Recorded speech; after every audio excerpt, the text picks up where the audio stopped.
नमस्कार। The Bihar teachers history makers hashtag TBT के super crash course में एक बार फिर से आपका स्वागत है। तो बच्चों, पिछली कक्षा में हमने हेटरोट्रॉपिक न्यूट्रिशन पढ़ा था और आज हम शुरू करेंगे ऑटोट्रॉपिक न्यूट्रिशन। ऑटोट्रॉपिक न्यूट्रिशन में आज की कक्षा में हम देखेंगे कि ऑटोट्रॉपिक न्यूट्रिशन है क्या, और इसमें ही हम फोटोसिंथेसिस के बारे में भी डिस्कस करेंगे। फोटोसिंथेसिस के लिए रॉ मटेरियल्स कौन कौन से हैं, और फिर हम देखेंगे कि फोटोसिंथेसिस होता कैसे है।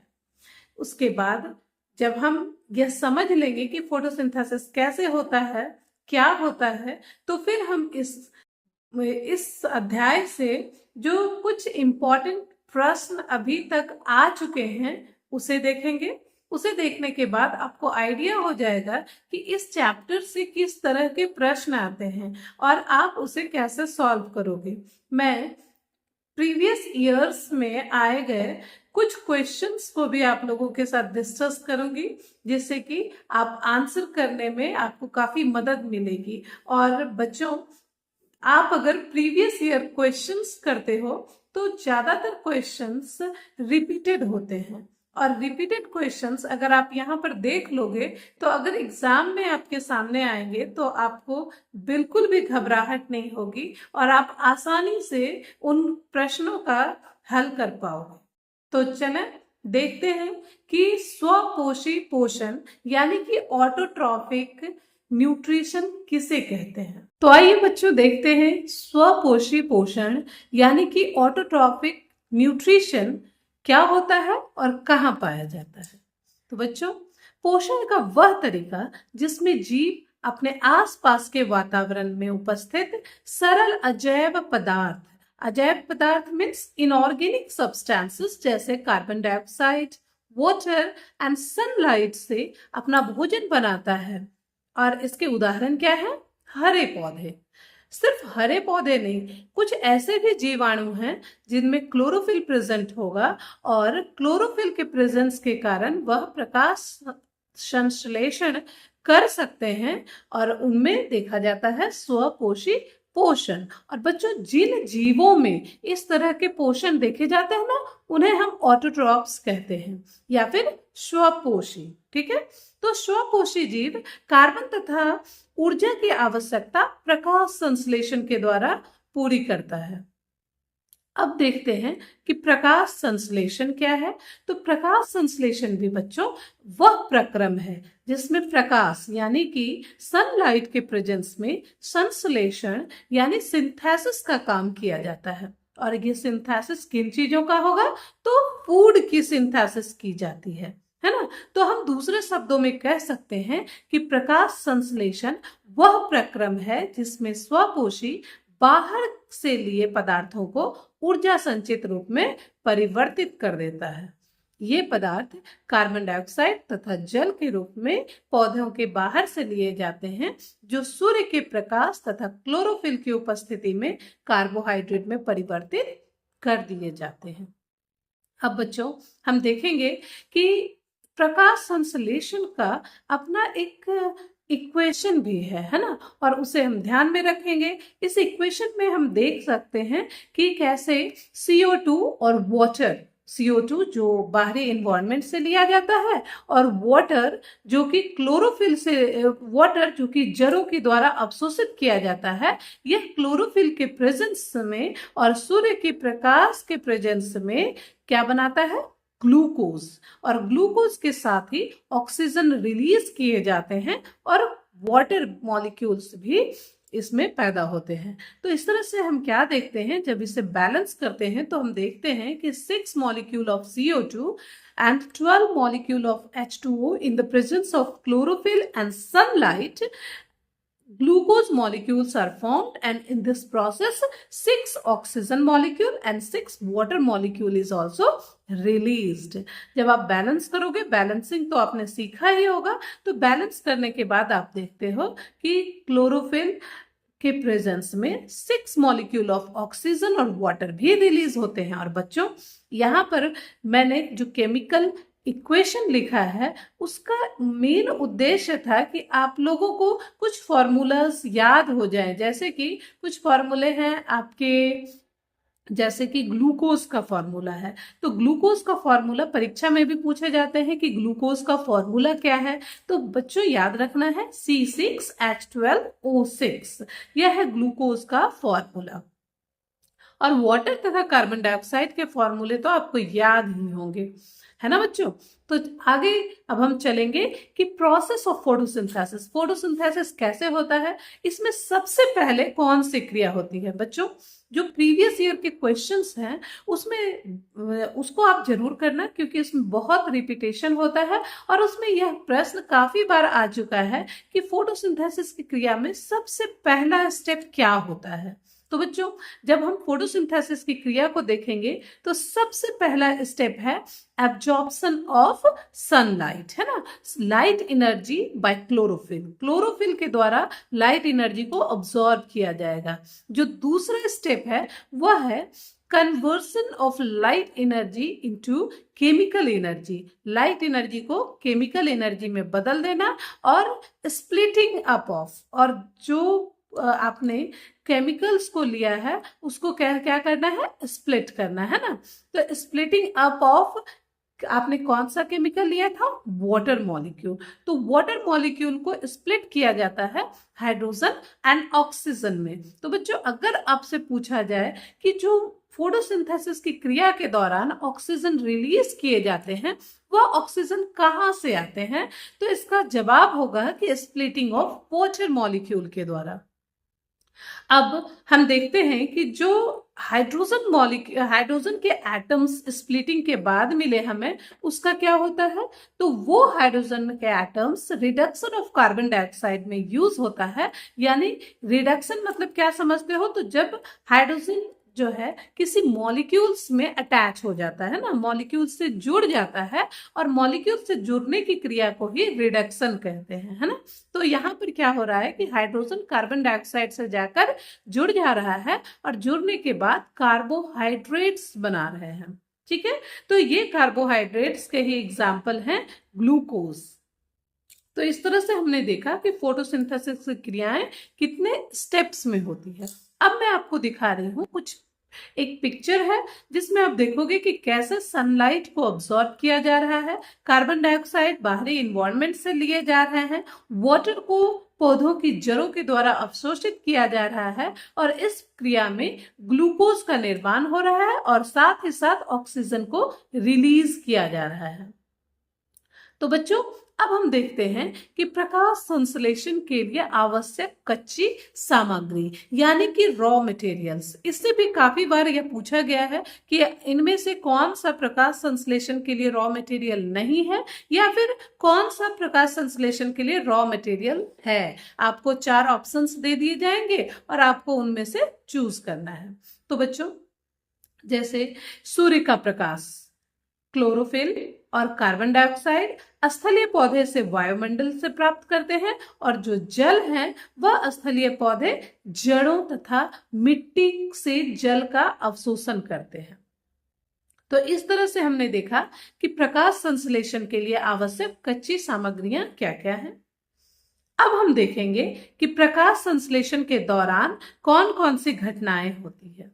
तो बच्चों क्लोरोफिल द्वारा प्रकाश ऊर्जा का अवशोषित करना, ये जस्ट लाइक स्टेप्स ही हैं। मैंने आपको स्टेप्स पहले ही बता दिया है कि किस किस स्टेप्स के द्वारा प्रकाश संश्लेषण की क्रिया होती है। तो क्लोरोफिल द्वारा प्रकाश ऊर्जा का अवशोषण करना। अब इससे प्रश्न ऐसे भी बन सकते हैं कि बताइए कौन जो है प्रकाश ऊर्जा का अवशोषण करेगा और फोटोसिंथेसिस करने में मदद करेगा। अब इसमें आपके उदाहरण के रूप में आप देख सकते हैं, आपको पत्तियां दे देगा, पत्तियां अवशोषित करते हैं, या फिर और कौन कौन से पार्ट। तो हमने क्या देखा कि क्लोरोफिल के द्वारा ही प्रकाश का अवशोषण किया जाता है, और इसमें कार्बन डाइऑक्साइड का कार्बोहाइड्रेट में अपचयन होता है। अब हम देखेंगे क्लोरोप्लास्ट के बारे में, और क्लोरोप्लास्ट की स्ट्रक्चर को समझेंगे, है ना। क्लोरोप्लास्ट के स्ट्रक्चर कैसे होते हैं, उनका फंक्शन क्या है, फिर हम रंध्र यानी कि स्टोमाटा के बारे में भी पढ़ेंगे। तो आइए देखते हैं क्लोरोप्लास्ट क्या है। तो बच्चों, पत्तियों की कोशिकाओं में हरे रंग के बिंदु दिखाई देते हैं।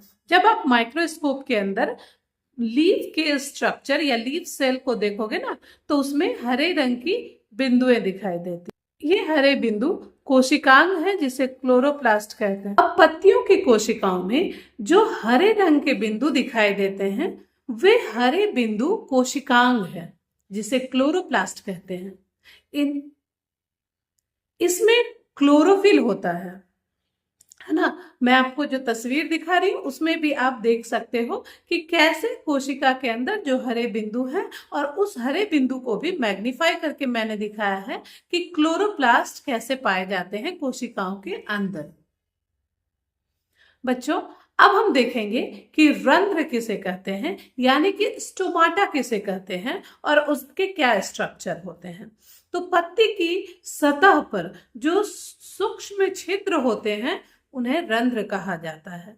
पत्ती के निचले सतह पर, जब आप निचले सतह पर देखोगे तो अधिकांश रंध्र पत्तियों के निचले सतह पर पाया जाता है जिसे स्टोमाटा कहा जाता है। अब अगर आप स्टोमाटा के स्ट्रक्चर को देखो तो आप देखोगे कि यह जो क्षेत्र है वह चारों ओर से दो गार्ड सेल के द्वारा घिरा रहता है, और यही गार्ड सेल स्टोमाटा के ओपनिंग और क्लोजिंग को कंट्रोल करते हैं। जब भी स्टोमाटा के गार्ड सेल में पानी के अवशोषण के द्वारा यह फूल जाती है, और फूलने के बाद इसका जो शेप है बच्चों वो है कर्व्ड बीन शेप्ड, यानी किडनी शेप का जो स्ट्रक्चर है। तो उस स्ट्रक्चर के कारण क्या होता है कि जैसे ये स्वेल करती है, ये क्या होता है बीच में एक रंध्र जैसे स्ट्रक्चर बनाती है, और इसी रंध्र से ऑक्सीजन या फिर कार्बन डाइऑक्साइड का आदान प्रदान करती है। तो केवल ऑक्सीजन और कार्बन डाइऑक्साइड का आदान प्रदान ही नहीं, कभी कभी यह प्रश्न पूछा जाता है कि जो वाटर वेपर बाहर निकलती है एनवायरनमेंट में वह कैसे निकलती है। तो इन्हीं रंध्रों के द्वारा वह बाहर निकलती है। अब मैं आपको कुछ पिक्चर्स दिखा रही हूँ। इन पिक्चर्स में आपको क्लियरली विजिबल होगा कि कैसे निचली सतह पर अधिकांश जो स्टोमाटा होते हैं वह निचली सतह पर होते हैं, और ऊपर वाला जो सतह होता है वह क्यूटिकुलर लेयर होता है अपर एपिडर्मिस के जस्ट ऊपर, है ना। और बीच में जो मीजोफिल है, मीजोफिल में क्या होता है एक एयर स्पेस आप कह सकते हो पाया जाता है, जहां पर कि आप जो भी गैसेस एक्सचेंज होता है तो इसी स्पेस में आकर वह गैसेस स्पेस में कार्बन डाइऑक्साइड आएंगे, और फिर जो है जो पड़ोसी नेबरिंग सेल्स होते हैं उनके द्वारा इसे अब्सॉर्ब कर लिया जाता है। और यह क्रिया कैसे, ये अंदर कैसे जाता है सेल के, तो डिफ्यूजन की मदद से। बच्चों, अब हम देखेंगे कि रंध्रों की क्रिया और उसकी रचना कैसे होती है। रचना के विषय में तो मैंने आपको बताया कि रंध्र में दो कोशिकाएं, दो गार्ड सेल होते हैं, और गार्ड सेल को द्वार कोशिका भी कही जाती है, और यह रंध्रों के खुलने और बंद होने के लिए उत्तरदायी है। जब द्वार कोशिका के अंदर जल जाता है तो वह फूल जाती है, और जिससे छिद्र खुल जाता है। जब द्वार कोशिकाएं सिकुड़ती है तो छिद्र बंद हो जाता है, और रंध्र में पर्याप्त मात्रा में जल की हानि होती है। रंध्रों से पर्याप्त मात्रा में जल की हानि कैसे होती है, तो ये वाटर वेपर के फॉर्म में यह कोशिकाओं से बाहर निकलते रहते हैं, या फिर जैसे ही बाहर निकलेंगे तो आप कहोगे कि विल्टिंग ऑफ लीव्स वगैरह जो आपने गर्मियों में देखा होगा, तो वह कहाँ से होता है, वह इसी स्टोमाटा के जरिए पानी जो है लीव्स में जो पानी अवशोषित होकर आते हैं वह बाहर की ओर निकल जाते हैं। इसे आप ट्रांसपीरेशन भी कहते हो, है ना। तो ट्रांसपीरेशन में क्या होता है कि जो एक्स्ट्रा वाटर रहता है वह बाहर निकलता है, लेकिन फोटोसिंथेसिस के दौरान जब वाटर बाहर निकलेगा तो इसे हम वाष्पोत्सर्जन की क्रिया के द्वारा जानेंगे। अब हम देखते हैं कि जीवों में पोषण कैसे होता है। तो बच्चों, अगर हम एक कोशिकीय जीव को लेते हैं ना, तो एक कोशिकीय जीव अपना भोजन अपने संपूर्ण सतह से करते हैं। जैसे अमीबा, पारामीशियम, ये अपने संपूर्ण सतह से अपने भोजन को अवशोषित करते हैं। ठीक है। तो अमीबा में पाया जाने वाला भोजन का यह तरीका होलोजोइक न्यूट्रिशन कहलाता है ना। होलोजोइक न्यूट्रिशन को मैंने पहले भी आपके साथ डिस्कस किया है। और यह एक कोशिकीय अनिश्चित आकार का प्राणी संपोषी जीव है। प्राणी संपोषण मैंने पहले भी डिस्कस किया है। तो अमीबा क्या है, एक कोशिकीय जीव है और यह अपने कूट पादों द्वारा भोजन ग्रहण करता है। अमीबा के भोजन के रूप में यह क्या लेता है, तो यह शैवाल के छोटे टुकड़े, बैक्टीरिया, डायटम्स तथा अन्य मृत कार्बनिक पदार्थों को यह अपने भोजन के रूप में ग्रहण करता है। बच्चों, अब अमीबा के पोषण को हम देखेंगे कि वह कितने चरण में पूरा होता है। तो सबसे जो पहला स्टेप है, अमीबा एक एग्जाम्पल है। वह एग्जाम्पल आपको बता रहा है कि यूनिसेलुलर ऑर्गेनिजम्स में कैसे पोषण होता है। अब सारे यूनिसेलुलर ऑर्गेनिजम्स के पोषण के तरीके को मतलब थोड़े लमसम में वो मिलते जुलते रहेंगे। तो अगर अमीबा को छोड़कर आपको कोई और यूनिसेलुलर एनिमल्स के एग्जाम्पल्स देकर अगर प्रश्न आते हैं तो आप उसे बता सकते हो कि उनमें भोजन के कैसे कैसे स्टेप्स होते हैं। तो बच्चों, सबसे पहले अमीबा अंतर ग्रहण करेगा, यानी कि जो भी फूड है उसे अमीबा कोशिकीय सतह से अंगुली जैसे अभ्यर्थी प्रवर्त की मदद से भोजन को ग्रहण करता है। ठीक है, ये क्या मैंने आपको बताया कि अमीबा अपने कोशिकीय सतह से उंगली जैसे अस्थायी प्रवर्त की मदद से भोजन को ग्रहण करता है। वो अस्थायी प्रवर्त स्यूडोपोडिया कहलाते हैं। ठीक है, अब स्यूडोपोडिया की मदद से अमीबा ने क्या किया, भोजन को चारों ओर से घेर लिया और एक राउंडेड वैक्यूल की रचना कर दी, फूड वैक्यूल की रचना, है ना। तो यह प्रवर्त भोजन के कणों को घेर लेता है तथा संगलित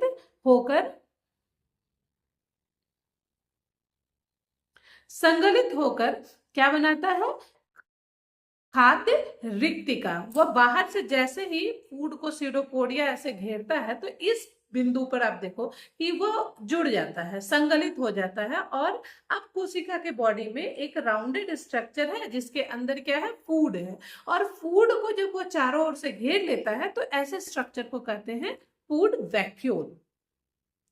अब क्या है कि दूसरा जो स्टेप होगा वह है बहिष्करण। बहिष्करण का मतलब होता है कि बचा हुआ अपच पदार्थ, खाना अवशोषित करने के बाद जो बचा हुआ अनडाइजेस्टेड फूड है वह कोशिका की सतह की ओर गति करता है और उसे शरीर से बाहर निष्कासित कर दिया जाता है। बहिष्करण में बचा हुआ फूड तो शरीर के बाहर निष्कासित हो गया।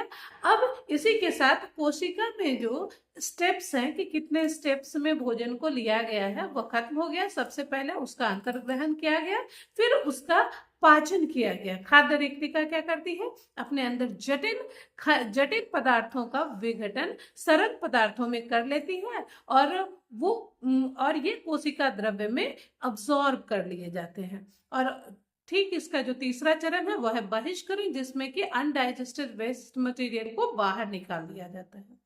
तो बच्चों, अब हम देखेंगे कि पारामीशियम में कैसे न्यूट्रिशन होता है। तो पारामीशियम भी एक कोशिकीय जीव है और जिसकी कोशिका एक निश्चित प्रकार की होती है और इसमें जो भोजन एक विशिष्ट तरीके से लिया जाता है, विशिष्ट स्थान से ग्रहण किया जाता है। जैसे हमारे पास भोजन को ग्रहण करने के लिए हमारा मुख है, तो ठीक उसी तरह पारामीशियम के पास भी एक विशिष्ट स्थान से भोजन को ग्रहण किया जाता है। लेकिन बच्चों, यूनिसेलुलर अमीबा में जब हमने देखा था तो वहां पर क्या था कि वह अपने संपूर्ण शरीर से ही भोजन को ग्रहण करता था, अवशोषित करता था, या फिर संपूर्ण बॉडी, संपूर्ण सतह के मदद से भोजन को अंतर ग्रहण करता था।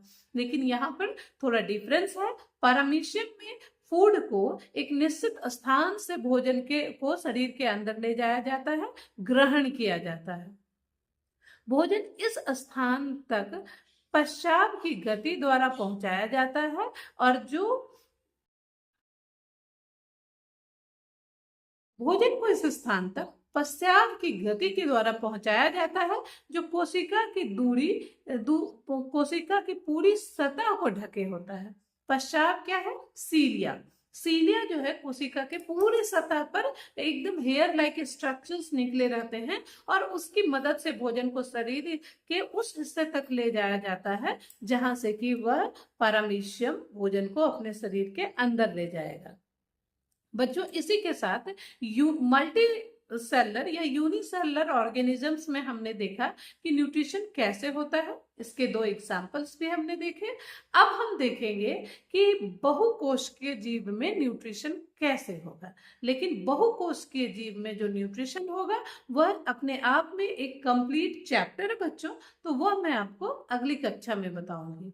तब तक के लिए धन्यवाद।